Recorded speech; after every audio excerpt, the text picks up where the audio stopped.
l'islam demandait aux musulmans de se laver, et de nettoyer.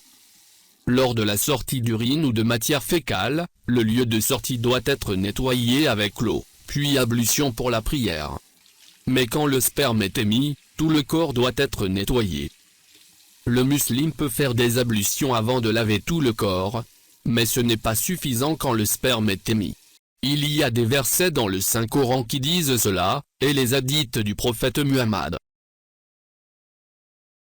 Dieu dit, dans la sourate Le Festin, verset 6, « Ô vous qui croyez, pour vous préparer à l'accomplissement de la prière rituelle, lavez-vous le visage, et les mains, jusqu'aux coudes, essayez la tête avec la main, et lavez vos pieds, jusqu'aux chevilles.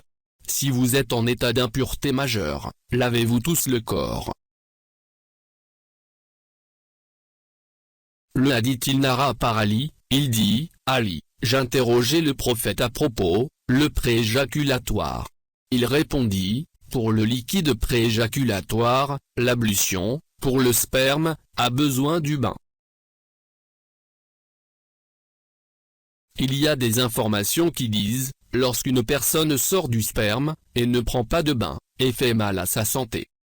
C'est un rapport ordonnant, un lavage avant d'effectuer le prélèvement de sperme. Parce qu'après un certain temps, et la personne ne lave pas le sperme, celui-ci se remplit de bactéries, et cette personne devient impure.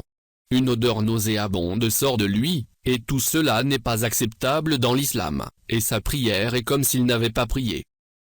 Il existe d'autres rapports qui disent, que laisser le sperme sans lavage, pendant une longue période, provoque des allergies, et des démangeaisons pour le corps.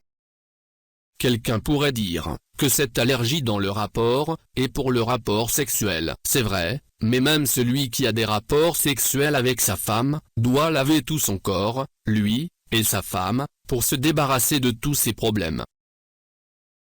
Et le verset précédent, dit cela, si vous êtes malade ou en voyage, si l'un de vous revient les lieux d'aisance, et si vous avez touché aux femmes, et que vous manquez d'eau, utilisez de la terre propre. Et il y a des hadiths du prophète Muhammad, demandez le bain, après un rapport sexuel, y compris hadith. Le musulman doit toujours être prêt pour la prière, immédiatement après un rapport sexuel, il doit prendre la douche.